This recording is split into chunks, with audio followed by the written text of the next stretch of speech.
అది మాయ. ఏదైతే లేదో అది మాయ. అంత లేనిది ఉన్నట్టుగా భ్రమిస్తున్నావు. అలాంటప్పుడు టెన్షన్ ఎందుకు పడాలి? ఎందుకు భ్రమించాలి? మాయ అంటున్నావు కదా, మాయ అని తెలుసు కదా నీకు. నీ మనసు ఎందుకు టెన్షన్ పడుతుంది? అది ఎంత మాయ అన్నప్పుడు ఇద్దరు మాయమైపోయేదే కదా అని. అదొక పాయింట్. ఇంకొక ఉదాహరణలో, ఉదయం లేవంగానే నిద్ర మాయమైపోతుంది, కళ కూడా మాయమైపోతుంది. కానీ పొద్దున్న లేవంగానే రాత్రి కల వచ్చిందండి నాకు, రాత్రి నేను చచ్చిపోయినట్టు కల వచ్చింది, లేదా రాత్రి నాకు జబ్బు చేసినట్టు కల వచ్చింది అని మెలకు వచ్చిన తర్వాత కూడా ఆ కళ గురించి వర్రీ అవ్వటం మొదలెడతా.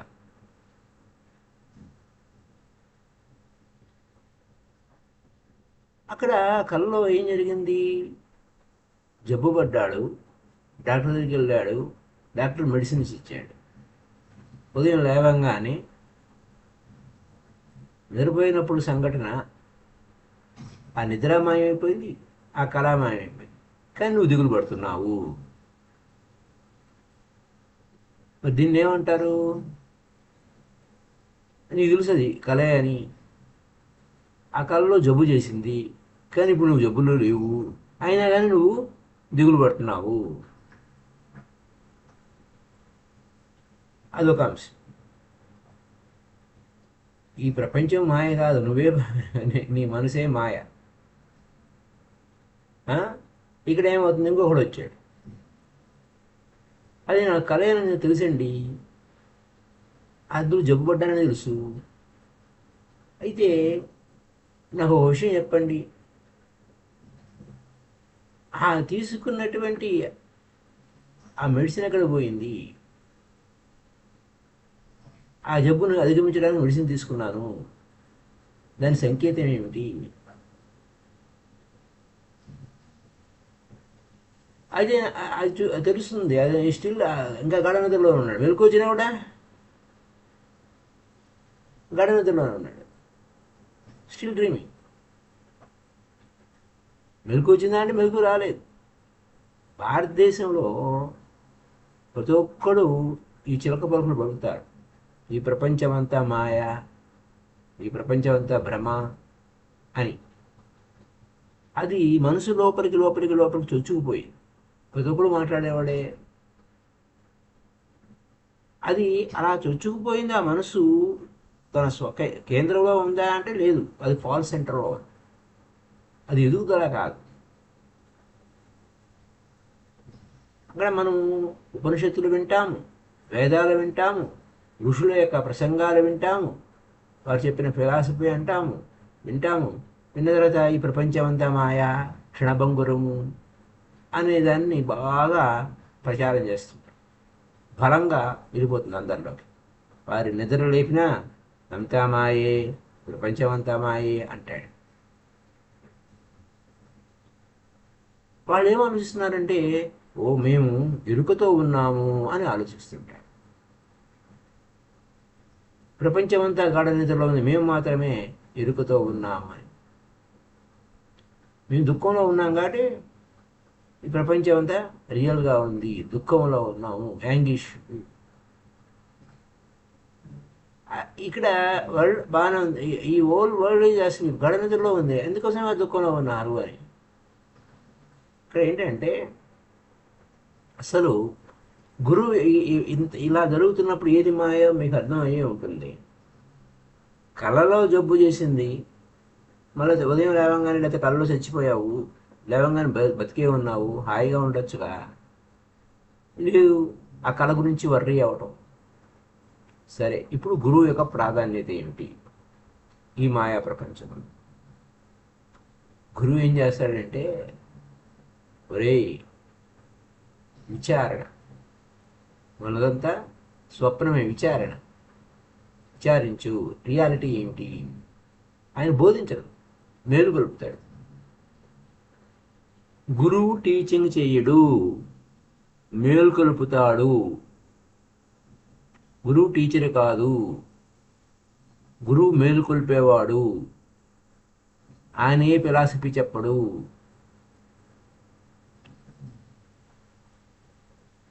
ఈ ప్రపంచం మాయ అని లేదా ఈ మాయ కాదా అని ప్రూవ్ చేయడానికి ప్రయత్నం చేయడు, డిస్కషన్ పెట్టడు, డిబేట్ చేయడు. ఒకవేళ అయితే ఒకవేళ అతను డిస్కషన్ పెట్టినా ఆర్గ్యుమెంట్ చేసినా అతను గురువు కాదు, మాస్టర్ కాదు. ఆయన టీచర్ కావచ్చు, ఒక పర్టికులర్ సబ్జెక్ట్ మీద టీచింగ్ చేస్తాడు. ఆయన మాస్టర్ కాదు, గురువు కాదు. గురువు ఎప్పుడు డాక్టర్స్ని ఎవడు పెద్ద పెద్ద గ్రంథాల గురించి వాటి గురించి చెప్పడు, అంటే సిద్ధాంతాలు ఇవ్వడు, మెథడ్ ఇస్తాడు. నువ్వు నిద్ర నుంచి బయటపడే మెథడ్ ఇస్తాడు. ఇది పద్ధతి, టెక్నిక్ ఇస్తాడు. గురువు ఎప్పుడు నిన్ను డిస్టర్బ్ చేస్తాడు. అది కష్టం గురువుతో, అందులో లివింగ్ గురువుతో మరీ కష్టం. లివింగ్ గురువు కాలేదు అనుకో, సజీవమైనటువంటి గురువు లేడు అనుకో, ఆయన హుడో పెట్టుకుంటాం, మన ఇష్టారాజ్యంగా మనం ఉంటాం. అదే జరుగుతుంది కదా.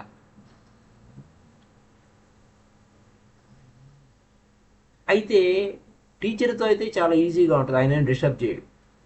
కావలసినంత నాలెడ్జ్ని అక్యూములేషన్ చేసిన నాలెడ్జ్ అంతా చెప్తాడు, టీచింగ్ చేస్తాడు. నీ ఈగో సాటిస్ఫై అయిపోతుంది.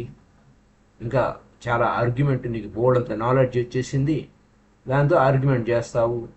అది you can teach our self, నీకు నువ్వు బోధించుకోవచ్చు. అయినా but guru is always a disturber. నీకు నువ్వు టీచింగ్ చేసినా, నీకు నువ్వే గురువు అయినా నీకు డిస్టర్బెన్సే ఉంది. He will disturb your dream. గురువు, సజీవమైన గురువు నీ నిద్ర నుంచి మేలుకొలుపుతాడు, నిద్రని భంగం చేస్తాడు, నీ కళలని ధ్వంసం చేస్తాడు. నువ్వు అందమైన కళ కంటున్నావు, ఆ అందమైన కళలో ఎక్కడో ట్రిప్కి వెళ్ళా, బ్యూటిఫుల్ ట్రిప్, లే అని చెప్తాడు, నీ కోపం వచ్చేస్తుంది. గురువు ఎప్పుడు కూడా ప్రమాదియే శిష్యుడికి. అంచేత ఆ గురువుని చంపేద్దాం అనుకున్న అనేటువంటి స్థితికి తీసుకొస్తాడు. అంత డిస్టర్బెన్స్ చేస్తాడు ఆ గురువు శిష్యులకి. ఆయన వర్కే అది. ఎందుకంటే ఈ కెనాట్ హెల్ప్ యూ. నువ్వు ఎలా ఉన్నావు, ఫాల్స్లో ఉన్నావు. నీ ఫాల్స్లో ఉంటావు, ఆయనకి ఒప్పుకోడు, ఆయనకి ఏం సహాయం చేయడు. నీ ఫాల్స్ ఐడెంటిటీని ఏం చేస్తాడు, డిస్ట్రాయ్ చేస్తాడు. అది నీకు నొప్పిగా ఉంటుంది. గురువు పట్ల అమితమైన ప్రేమ లేకపోతే, this is why unless there is a very deep love, ఆ గురువు పట్ల అమితమైన ప్రేమ ఉండాలి. ఆ ప్రేమ లేకపోతే ఇది సాధ్యం కాదు. ఆ గురువుతో ఎంతో సాన్నిహిత్యం కావాలి. ఆ గురువు పట్ల సాన్నిహిత్యము, ప్రేమ లేకపోతే ద్వేషం వస్తుంది.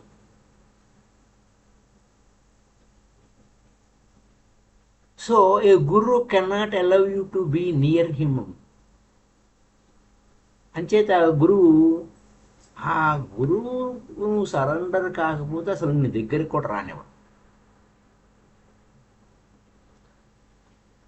లేకపోతే నువ్వు శత్రువు అయిపోతావు, ఆ గురువే నీకు శత్రువు అయిపోతాడు. Otherwise you are going to be an enemy.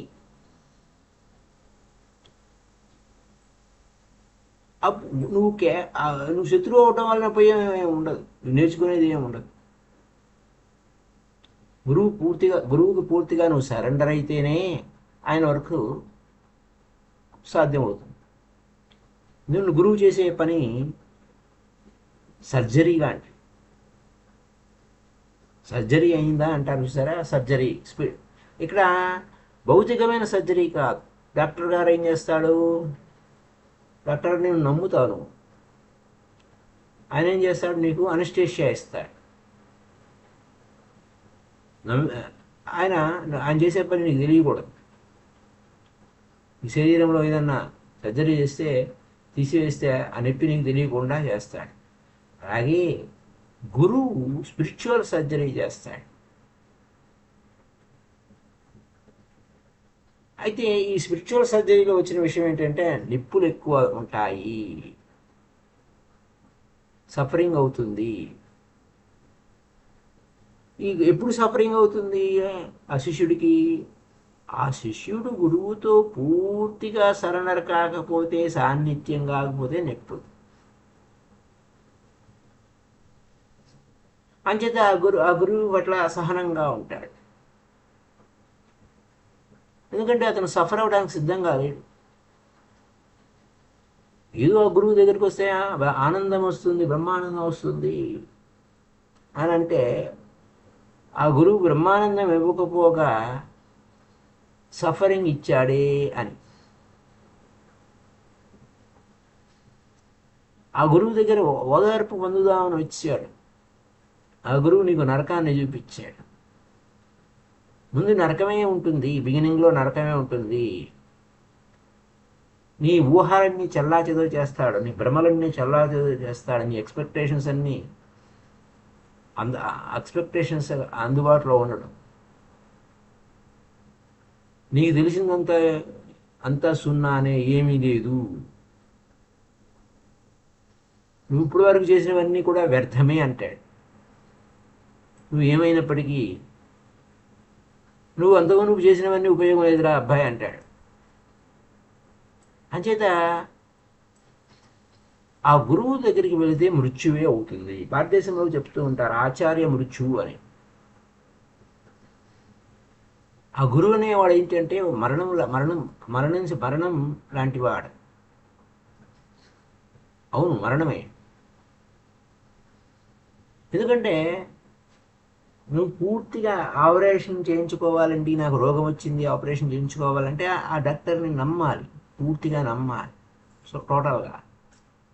లేకపోతే ఆపరేషన్ మీద నీకు నమ్మకం లేదు, ఆ సర్జరీ మీద నీకు నమ్మకం లేదు, ఆపరేషన్ కష్టం అవుతుంది, సఫరింగ్ ఎక్కువ అవుతుంది, నీలో ఆవేదన ఎక్కువ అవుతుంది, నరకాన్ని అణిచిపెట్టి ఉన్నావు, ఆ నరకం బయటకు వచ్చేస్తుంది. నువ్వు పూర్తిగా ఆ గురువు పట్ల లేదా ఆ సర్జరీ పట్ల పూర్తి విశ్వాసం ఉండాలి.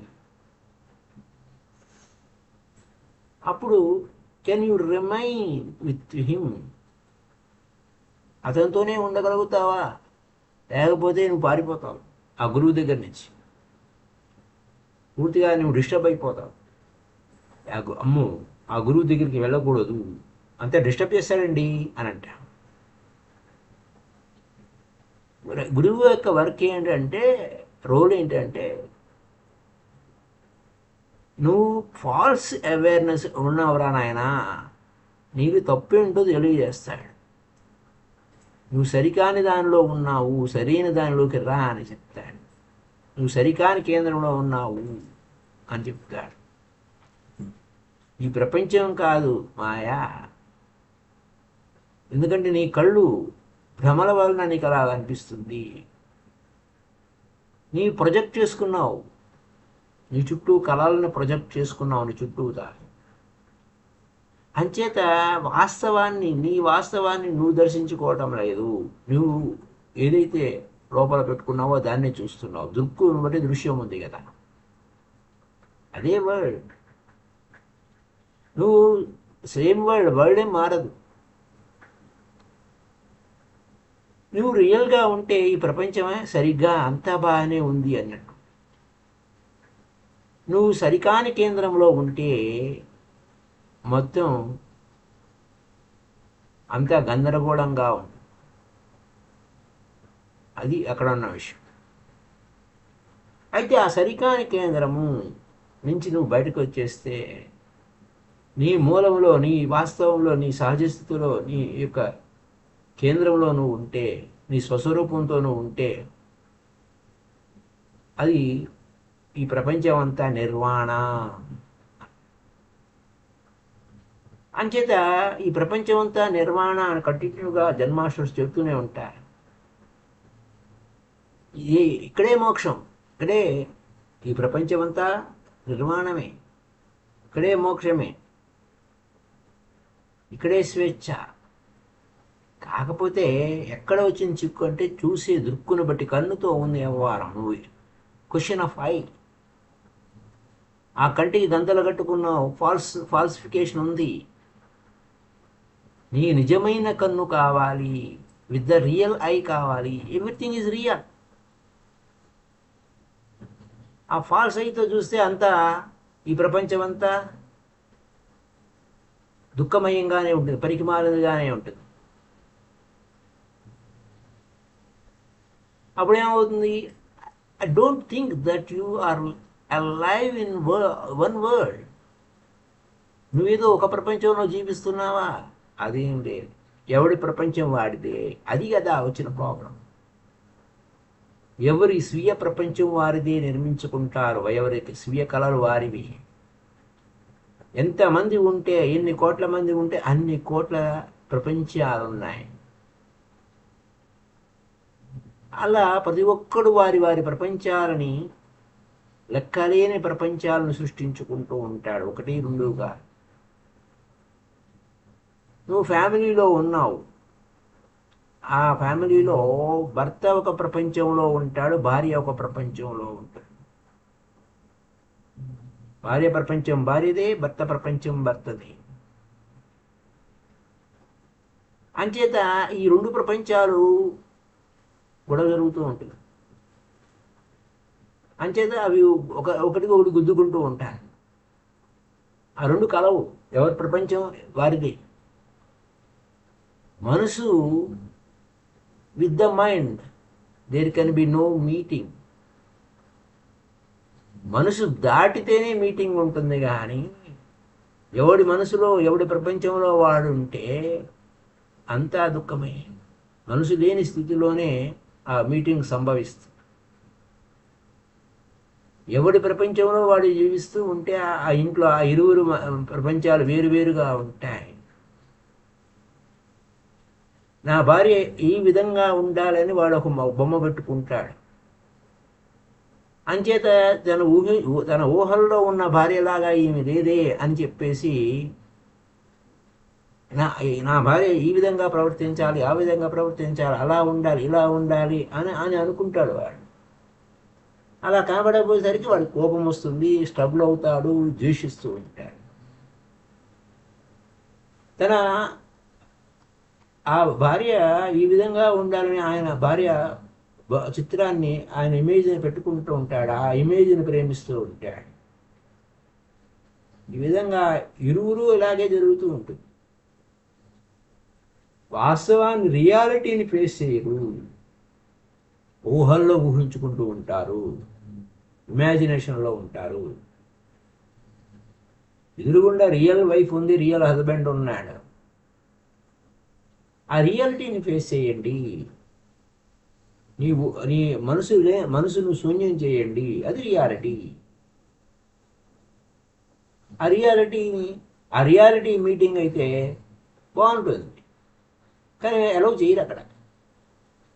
ఎవడి ప్రపంచంలో వాడు జీవిస్తూ ఉంటాడు, ఎవరి కళల్లో, ఎవరి ఎక్స్పెక్టేషన్స్లో వారు ఉంటారు. ఇది మాయ. ఈ ప్రపంచం మాయ కాదు. నీ మనసు సృష్టించినటువంటి, మనసులో పుట్టిన ప్రపంచాలన్నీ అది మాయా. సో నువ్వు బాహ్యంగా చూసేది మాయ కాదు. నీ అంతర ప్రపంచంలో, నీ ఊహల్లో సృష్టించుకున్న, నీ మనసులో సృష్టించుకున్న నేను ఇలా ఉండాలంటే, నువ్వు అలా ఉండాలంటే, ఇట్లా ఎవరి ప్రపంచాలు వారి అలా వ్యవహారాలు అలా ఉన్నాయి. ఇదంతా కూడా మనసు చేసే మాయ. గురువు యొక్క పని ఏంటంటే, ఇదంతా ఉత్తరారు నాయన తీసిపారాయి అంటాడు. ఫ్యాక్ట్ చెప్తాడు. నీలో ఫ్యాక్ట్ ఉంది, నీలో వాస్తవం ఉంది, నీ వాస్తవాన్ని నువ్వు దర్శించు. నువ్వు ఈ అసత్యాన్ని సత్యం అనుకుంటున్నావు, నువ్వు ఊహించుకున్నది ఏదో అనుకుంటున్నావు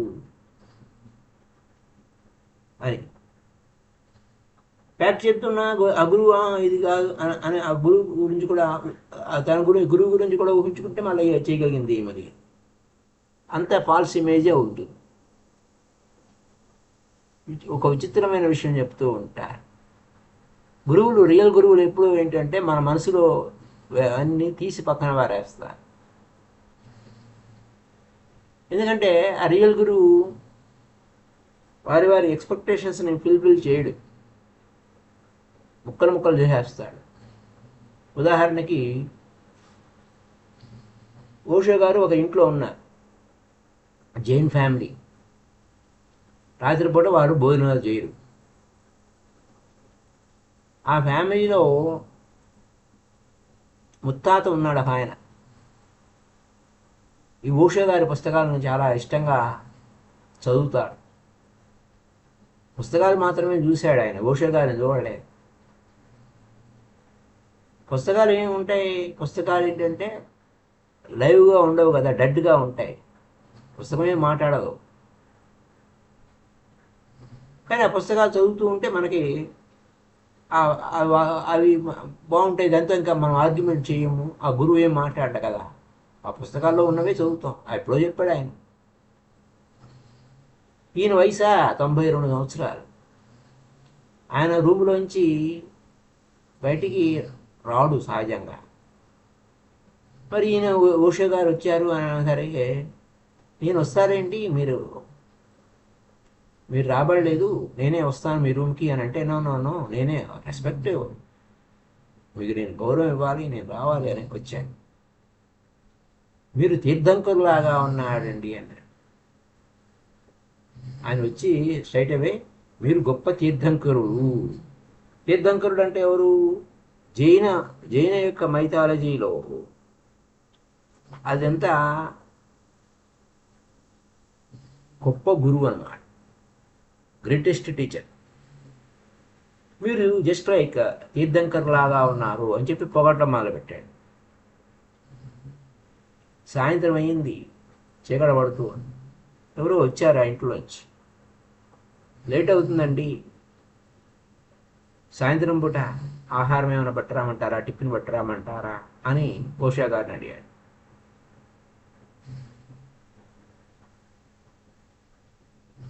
అప్పుడు నేను వెయిట్ చేయండి, కొంచెం ఆగండి, ఆయన ఏదో చెప్తున్నాడు, చెప్పనివ్వండి, నేను వస్తాను, ఆయనతో మాట్లాడిన తర్వాత నేను వస్తాను. అప్పుడు వెంటనే ఆ వృద్ధుడు ఏమన్నాడు, ఏమిటి మీరు రాత్రిపూట సాయంత్రం పూట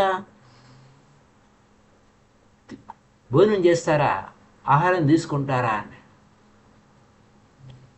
ఓకే, మీతో పాటు తినడానికి నాకేం అభ్యంతరం లేదు అన్నాడు ఓషో గారు. వెంటనే ఆయన ఏమన్నాడంటే, నువ్వు తీర్థంకరుడు కాదు, రాత్రిపూట భోజనం చేయకూడదు, అది మహాపాపము అని తెలియని వాడు తీర్థంకరుడు ఎలా అవుతాడు? నువ్వు ఎంత తెలుసుకున్నా, ఏం చదువుకున్నా, లేదా ఏం చదివినా, ఏం బోధించినా నీ బోధలన్నీ వేస్టే. ఈ మాత్రం కూడా తెలియదా, నువ్వు తీర్థంకరుడు ఎలా అవుతావు అన్నాడు. అంచేత ఈ మనిషి ఇంకా నాతో మీటింగ్ అసాధ్యమైంది. ఆ రోజు రాత్రి నేను ఏం తినలేదు, కానీ నేను తీర్థంకరుడిని కాదు. If I was not eating in the night, I was a Tirthankara, I a great master. నేను తింటే తీర్థంకరుడిని కాదు. తినలేదు కానీ తింటాను, ఈయంతో పాటు తింటాను అనగానే తీర్థంకరుడిని కాదన్నాడు. No more tirthankara. ఇప్పుడు అతను ఏదో ఊహించుకున్నాడు, విషయం చెప్పగానే చల్లాచిద్దరైపోయింది. ఒక గాజు మందిరంలో రాయి వేస్తే అలా ఆ మందిరం అంతా కొలాప్స్ అయిపోయింది, అలా అయిపోయింది. ఇది భ్రమ. యువర్ గురువు will also be part of it. అంటే నీ ఇల్యూషన్లోనే ఉన్నాడు ఆ గురువు. గురువు ఇలా ఉండాలి అలా ఉండాలని నువ్వు ఊహించుకున్నావు. నువ్వు లివింగ్ గురువుని కలిసావు, గోయిందా అయిపోయింది, మొత్తం అంతా మాయమైపోయింది. అంచేత ఒక సూత్రం ఉంది. ఏంటి ఆ సూత్రం అంటే, శిష్యుడు మేల్కొంటే గురువుతో పని లేదు. దేర్ ఇస్ నో గురు. ఇది వింతగా అనిపిస్తుంది, పరస్పర విరుద్ధ సిద్ధాంతం లాగా అనిపిస్తుంది, లా ఆఫ్ పారాడాక్స్ లాగా ఉంది. శిష్యుడు నిజంగా మేల్కొంటే గురువుతో పని లేదు. ఒక విచిత్రమైన బుద్ధిస్ట్ మాంక్ ఒక ఆయన ఉన్నాడు, బుద్ధిస్ట్ సరాహా అని ఆయన పాటలు రాస్తాడు, పాటలు పాడతాడు. ప్రతి పాట చివర ఈ సరాహా మాయమైపోయాడు అని ఆయన ఏదో బోధిస్తూ ఉంటాడు, టీచింగ్ చేస్తూ ఉంటాడు. ఈ ప్రపంచము లేదు, నిర్మాణము కూడా లేదు, మంచి లేదు, చెడు లేదు, వీటి రెండింటికి అతీతంగా వెళ్ళిపోయింది, ఈ సరాహా మాయమైపోయాడు. ఇది ఏంటి ఇలా ఉంది అని ఆశ్చర్యంగా అనిపిస్తుంది. ఈ సలహా మాయమైపోవడం ఏమిటి అని అంటే, నువ్వు నిజంగా ఆ యొక్క అటైన్మెంట్, ఒక బుద్ధత్వాన్ని లేకపోతే ఆ దివ్యత్వాన్ని నువ్వు పొందితే ఈ సాంగ్ అర్థమవుతుంది. ఇక్కడ శుభాశుభ పరిత్యాగి అని భగవద్గీతలో కృష్ణుడు చెప్పినా మనం ఊరికి వెళ్ళి వేయడానికి పనికొస్తుంది. కానీ ఆ శుభము అశుభము రెండింటిని దాటి వెళ్ళడం అనే పాయింట్ ఎక్కడ అంటే ఒక లివింగ్ గురువు దగ్గరే వస్తుంది. This is neither good Nar bad, మంచి లేదు చెడు లేదు. అలాగే ఈ ప్రపంచము లేదు, నిర్వాణం లేదు, నాది వరల్డ్, నాది నిర్వాణ. ఇదంతా ఎప్పుడు తెలుస్తుంది? నువ్వు నిజంగా అవేకన్ అయితే, మేల్కొంటే. ఈ సలహా అంటే నువ్వు మాయమైపోతావు, నేను మాయమైపో, అంత మాయమే, ఏం లేదు అక్కడ, అంత శూన్యే, ఏం లేదు. సలహా వెళ్ళి తప్పి అక్కడ గురువు ఎక్కడున్నాడు? గురువు లేడు, ఎవరు లేరు. ఎందుకంటే గురువు was a part of the disciples world. అంటే ఆ శిష్యుడు అంటే నేను శిష్యుడిగా ఉన్నాను అంటే గురువు ప్రత్యక్షం అవుతాడు. గురువు ప్రత్యక్షం అవుతాడు ఎవరి ప్రపంచంలో? శిష్యుడి ప్రపంచంలో.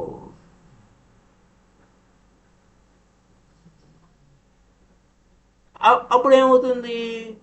గురువు was a part of the disciple. Okay, now there will be no entities like the guru. గురువే లేడు, శిష్యుడే లేడు. నా శిష్య నా గురు. శిష్య లేడు, గురువు లేడు. నా శిష్య నా గురు. నా జన్మ నా మృత్యు. నా గురువు లేడు. అప్పుడు ఏమవుతుంది? శిష్యుడు అవేకన్ అయిపోతే ఈ బికమ్ ఏ గురువు. అతను శిష్యుడిగా ఉన్నప్పుడు సరాహా ఆయన మేల్కొన్నాడు, అవేర్ అయిపోయాడు, గురువు అయిపోయాడు. ఇంకా అక్కడ సలహా లేడు,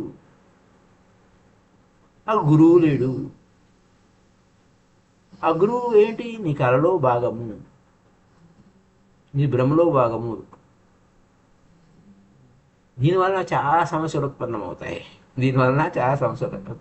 కృష్ణమూర్తి అసలు టీచర్స్ అవసరం లేదయ్యా అని చెప్పింది కరెక్టే.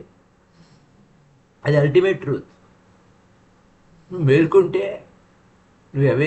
నీ నిద్రలో లేకపోతే, నువ్వు మేల్కొంటే నీకు టీచర్ అవసరం లేదు.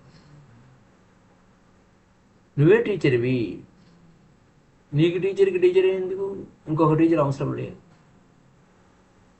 ఇది అల్టిమేట్ ట్రూత్. ఎందుకంటే నువ్వు శిష్యుడిగా ఉండటం కాదు, నువ్వు గురువు అయిపోతావు. ఆ disable creates the teacher. It is the disable need. అప్పుడు ఒక శిష్యుడికి నా గురువు కావాలంటే గురువు కంపల్సరీ వస్తాడు. అది నీ అవసరం, ఆ శిష్యుడికి అవసరం కాబట్టి వస్తాడు. ఇంకా అది అవసరమే లేదనుకున్నప్పుడు ఇంకా అయిపోయింది. ఒకవేళ నువ్వు సరికాని టీచర్ని కలిసావు, రాంగ్ టీచర్ని కలిసావు, బాధ గురువు కాదు బోధ గురువుని కలిసావు, నీకు అది అవసరం. నీకు ఏది, నువ్వు రాంగ్ టీచర్ కావాలంటే నువ్వు డిజర్వ్ రాంగ్ టీచర్. నువ్వు రాంగ్ ఉన్నావు, రాంగ్ టీచరే నీకు దొరుకుతాడు. నువ్వు ఎటువంటి వాడు అటువంటి వాడు దొరుకుతాడు నీకు. నీ గురువుని నువ్వే సృష్టించుకున్నావు.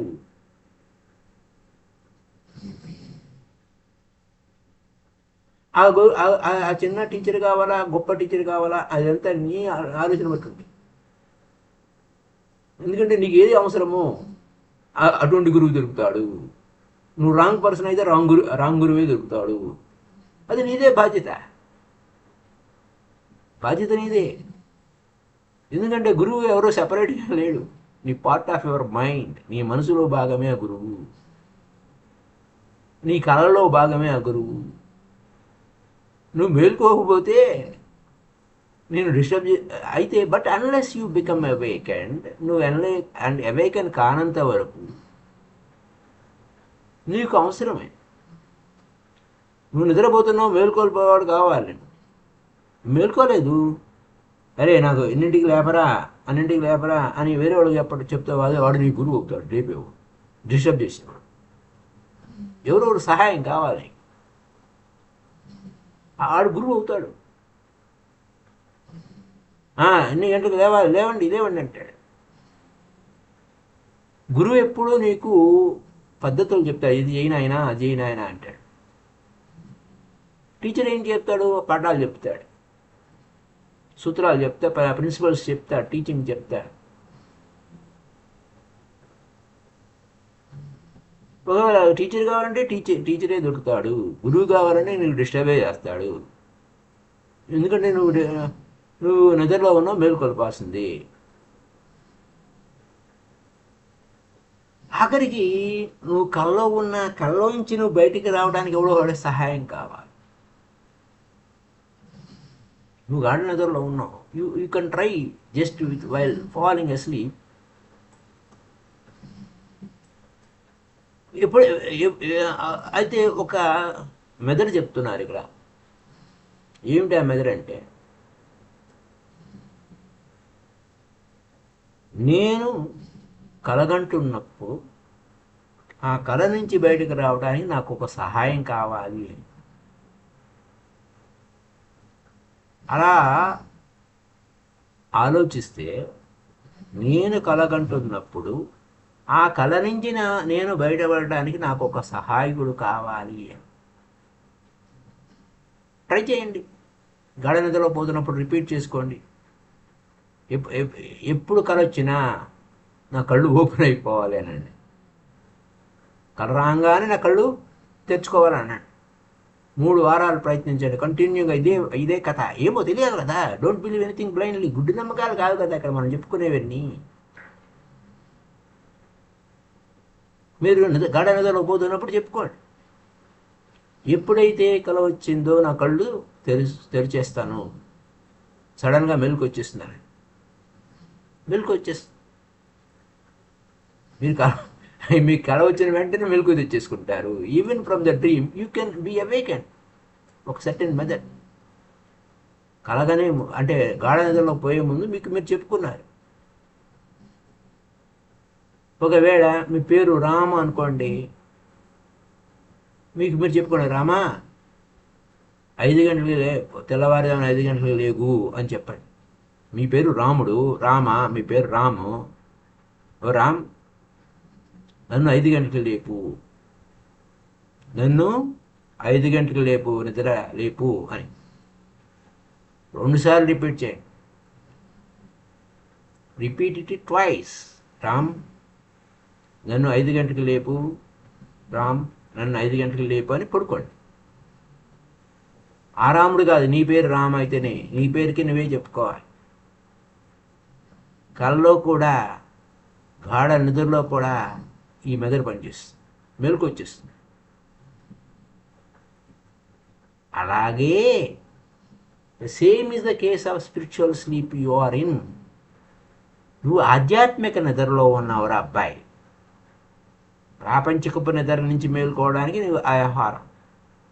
నువ్వు రోజు నిద్రపోయి ఆ నిద్ర నుంచి మేలుకోవడానికి రామ్ నన్ను 5 గంటలకు లేపు, రామ్ నన్ను 5 గంటలకు లేపు అని సూత్రం చెప్పుకున్నావు. ఖచ్చితంగా 5 గంటలకు లెగుస్తావు. 3 వారాలు ప్రయత్నం చేస్తే ఇంకా అది అంతే సంగతి. రోజు 5 గంటలకు లేపుతాడు ఆ రాముడు. నీ లోపల ఉన్నాడు రాముడు. అలాగే స్పిరిచువల్గా స్లీప్ ఉంది. ఆ స్పిరిచువల్ ఆ నిద్ర నుంచి ఆధ్యాత్మిక నిద్ర మేల్కొనడానికి ఎవరు కావాలా? గురువు కావాలి. అతను నీకు సహాయం చేస్తాడు. whenever you are falling into a dream, the mothers will not allow you to fall. ఆ నిద్రలోకి పోనేవాడు, ఆ కళ్ళలోకి పోనేవాడు ఆయన. ఎప్పుడు పడిపోతున్నా సడన్గా మేలుకొల్పుతాడు. సడన్గా. అయితే ఈ అవేకనింగ్ అనేది న్యాచురల్గా ఉంటుంది అనుకోండి. సహజంగా అయితే కనుక నీకు గురువు అవసరం లేదు. నువ్వు సహజంగా మేలుకోవడం అనేది జరిగితే గురువు మాయం అయిపోతాడు. ఇంకా గురువుతో ప్రత్యక్షమే వెన్ యూ హ్యావ్ అవేకెన్, గురువు disappears. But you will still feel gratitude for Guru because he helped you. ఎందుకు ఆ గురువుకి కృతజ్ఞతలు చెప్తావు. ఆయన లేకపోతే నువ్వు మేలుకోలేవు. ఆయన లేకపోతే మనం ఇక్కడ ఇలా మనం కలవు. ఎలా ఉందంటే ఒకసారి బుద్ధుడి శిష్యుడు సారిపుత్త, లేటెస్ట్ డిసైపల్స్ ఆఫ్ బుద్ధ, ఆయన ఎన్లైటన్ అయ్యాడు. He became enlightened in his own right. He became a Buddha himself. బుద్ధుడు ఏమన్నాడు? నువ్వు అయ్యా ఇంకా నా దగ్గర ఉండాల్సిన అవసరం లేదు, నా సమీపంలో నువ్వు ఉండాల్సిన అవసరం లేదు. నువ్వు బుద్ధుడు అయిపోయావు. నువ్వే గురువు అయిపోయావు, మాస్టర్ అయిపోయావు. నీ మీద నీకు ఆధిపత్యం వచ్చేసింది. ఇతరుల దగ్గరికి వెళ్ళు, వారి నిద్ర నుంచి మేలుకొల్పు అన్నాడు. సారిపుత్ర బుద్ధుని వదిలి వెళ్ళే ముందు ఆయన పాదాలకి టచ్ చేశాడు. ఎవరో అడిగారు, ఏమయ్యా నీకు నువ్వే గురువు అయిపోయావు, నువ్వు ఎన్లైటన్ అయ్యావు, ఇంకా బుద్ధుడి కాళ్ళకి నమస్కారం చేయాల్సిన అవసరం ఏంటి? బుద్ధుడి కాళ్ళకి నమస్కారం చేయాల్సిన అవసరం లేదు. ఎందుకంటే this situation could happen only because of him. నేను ఈ స్థాయికి రావడానికి ఆయనే. ఇప్పుడు అవసరం లేని స్థితి, ఆ బుద్ధుడు కూడా అవసరం లేని స్థితికి రావడానికి ఆయనే కారణం. ఆయన వలనే నేను బుద్ధుడి స్థాయికి నేను ఎదగగలిగాను, నేను బుద్ధుడిని అయ్యాను అన్నాడు అని చెప్పి వెళ్ళిపోయాడు.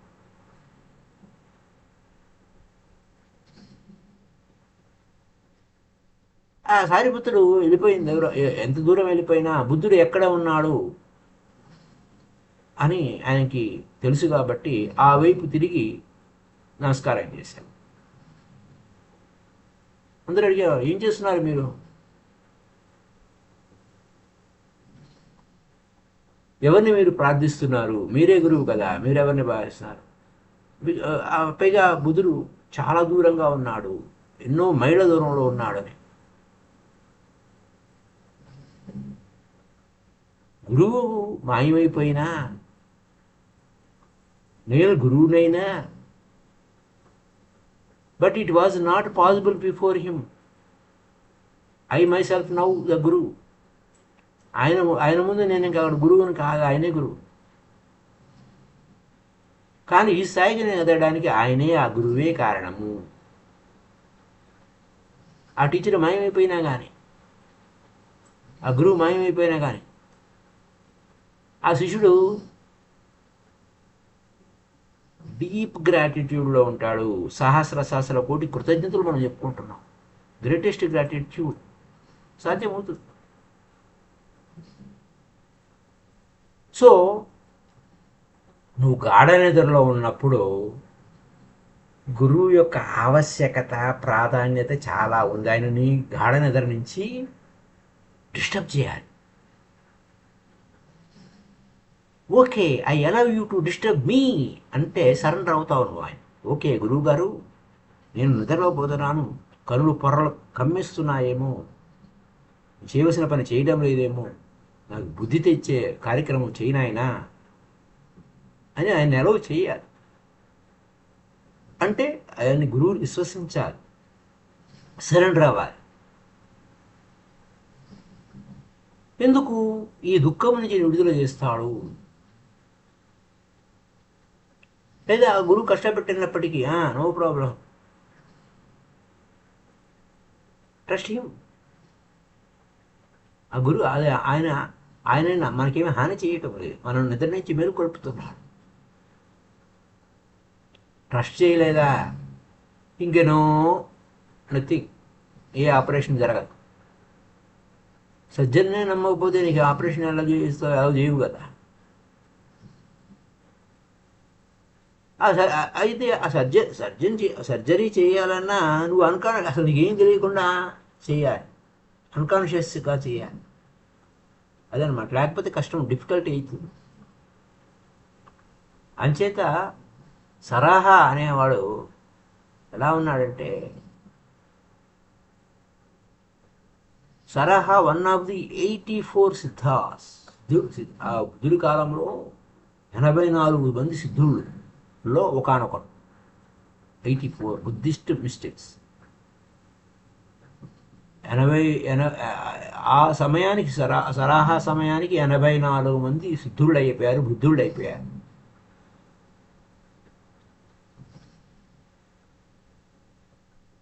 అయితే who have become masters? Saraha says to those disciples who have become masters,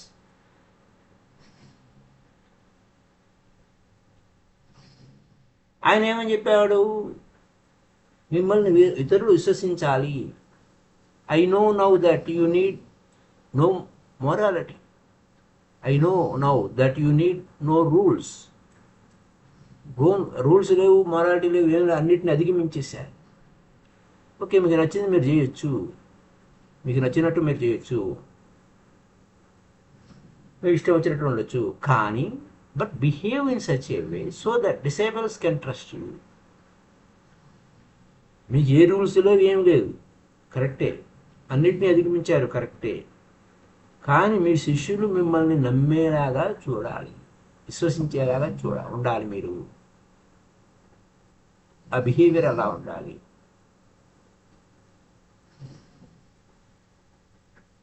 So great masters have behaved in such a way that society approves. అంచేత గొప్ప గొప్ప గురువులంతా ఏం చేస్తారు? సొసైటీ ఒప్పుకునేలాగా చేస్తారు. ఎందుకని? వారికి అవసరం లేదు, ఈ సొసైటీ రూల్స్ రెగ్యులేషన్స్ ఆ గురువులకు అవసరం లేదు.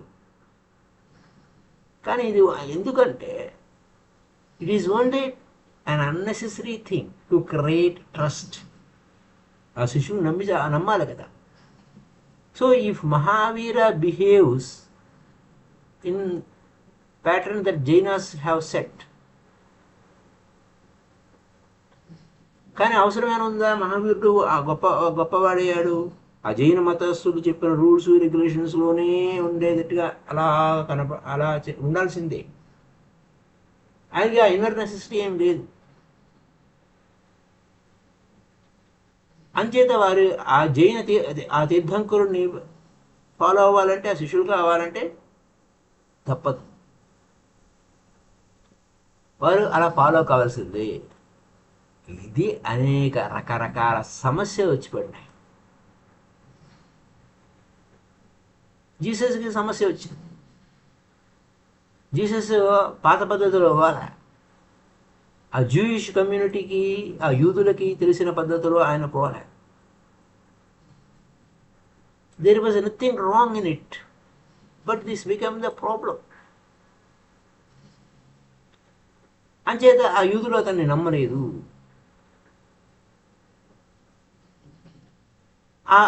ఆ పూర్వీకులు, ఆ పురాతన గురువులు చాలా భిన్నంగా ఉన్నారు. ఈయన విచిత్రంగా ఉన్నాడు, డిఫరెంట్గా ఉన్నాడు. ఈయన రూల్స్ పాటించడం లేదు.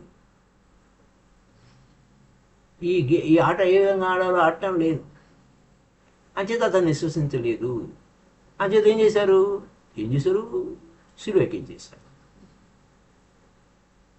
మరి జీసస్ ఎందుకు అలా ప్రవర్తించాడు? జీసస్ ఆ విధంగా ప్రవర్తించడానికి కారణం భారతదేశమే. He was here for many years before he appeared in Jerusalem. లో అపియర్ అయ్యే ముందు ఆయన భారతదేశంలోనే ఉన్నాడు. బుద్ధిస్ట్ మానస్ట్రీలోనే ఉన్నాడు. ఆ బుద్ధిస్ట్ రూల్స్ను పాటించాడు.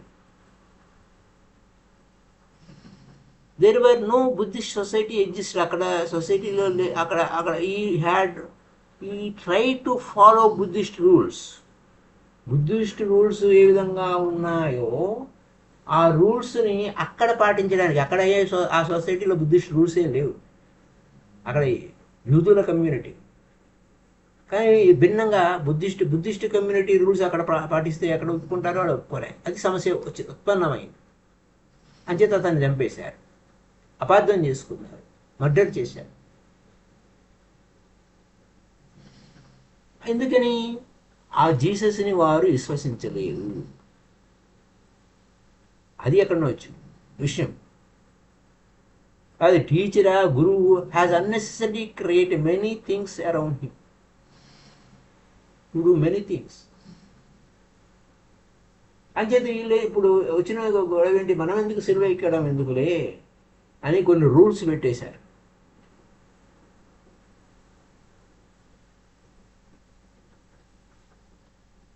అంటే గురువు ఎలా ఉండాలి, ఈ విధంగా ఉండాలి, ఆ విధంగా ఉండాలి, మేము ఎక్స్పెక్టేషన్స్ అనుగుణంగా ఉండాలి అని చెప్పేసి ఆ విధంగా తయారయ్యారు.